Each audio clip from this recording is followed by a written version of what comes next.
Hello, I'm Sophie. Welcome back to my channel, and welcome to the recap of probably the most chaotic Camp NaNoWriMo you've ever seen documented on film. Today, I'm just going to be going over the stats, the feelings, and the lessons learned from April 2021's lovely Camp NaNoWriMo. Now, for the stats, on the actual Camp Nano website, I got 30,033 words. So, my goal was 30k, I got 33 more words than that. And then for the month entirely, as in on my Milwordy spreadsheet, I got 44,308. Not a lot more, but still 44k in the month. Not too shabby. Not great, but not too shabby.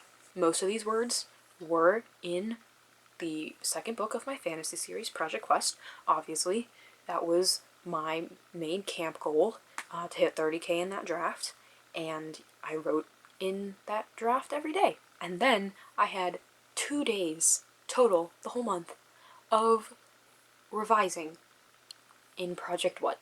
And by revising, I mean beta reading, like going through the beta reading documents of everyone that I sent it out to. I'm sure it's not crazy accurate because I only updated it once I had a significant amount of words in my own notes, but 2 full days of significant beta reading progress. There are also 9 instances of co-writing in my 2 co-written projects over the course of 8 days. If you care to know, I recently finished with Books and Maddie our fantasy co-written draft. We did a 3-hour-long live stream where we baked cakes and finished the draft actually in that stream.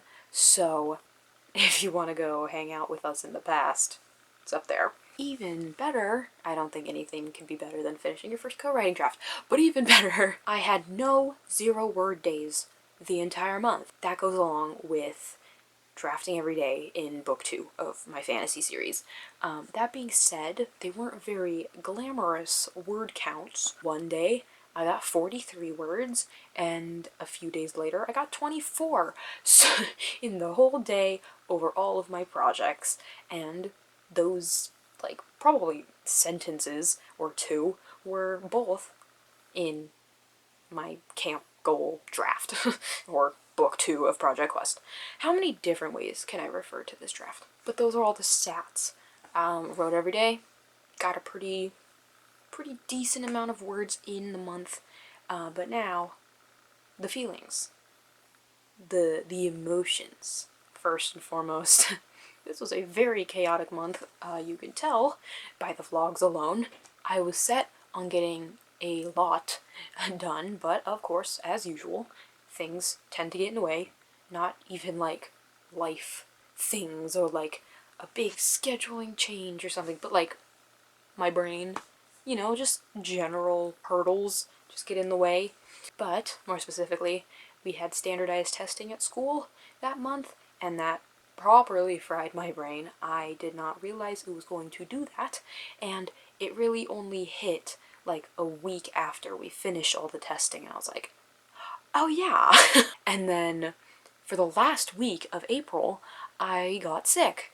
I'm actually finally recovering from it a little. You can still kind of hear it, but now we're like a week and a half into May, so that's fun.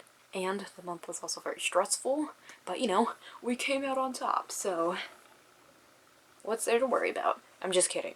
A lot of it was because of how much I had on my plate, most of which I put there myself. We don't have to talk about that.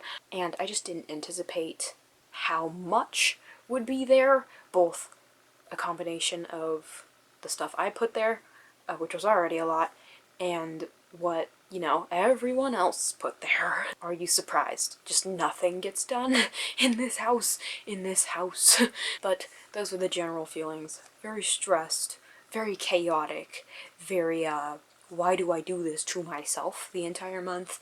But we came out on top, technically speaking, so can I really complain? And finally, the takeaways, the lessons learned, the what I'm going to take to next camp, or at least next camp that is occurring in the school year, which will be November's NaNoWriMo. Uh-oh. Anyways, takeaway number 1.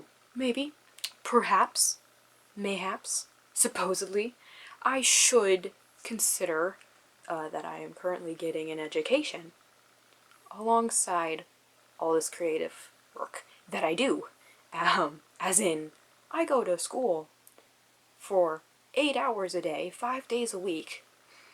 I cannot assume I can do X amount of things in that time, because I don't have that time. And soon it won't even just be education, because I'm going to probably get a job this summer. So less and less time is being, here at home at my desk.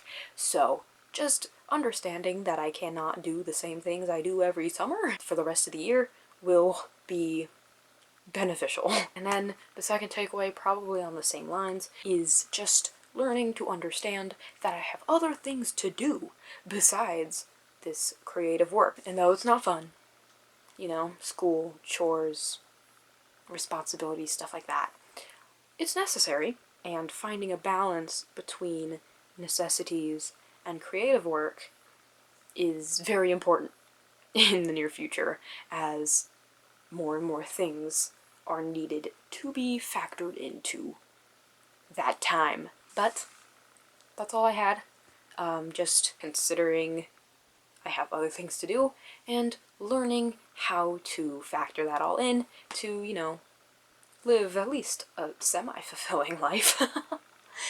Let's not get existential. Anyways, that was camp, I guess. Very chaotic. I don't have much to show for it except for a few little short vlogs if you haven't seen those already. But that is it. How did your camp go? Hopefully, just even a little bit better than mine. If you're in school, I get it. It's coming to an end. And it gets rough towards the end of the school year. If you work, that's year-round. So, good on you. Not excited to get into that. But if you were free and you breezed through it and you did an awesome job, good job, great job. And if you didn't breeze through it, but you still participated, you still went out every day and did it all, great job. Look at you. And if you did nothing, you know what? Great job. Great job to all y'all. But if you care to share, how'd you do? How'd you do this month? Last month? But if you don't care to share, or if you didn't do anything, thank you so much for watching anyways. Thanks for being here. Thanks for hanging out. And I hope to see you in the next one. Peace.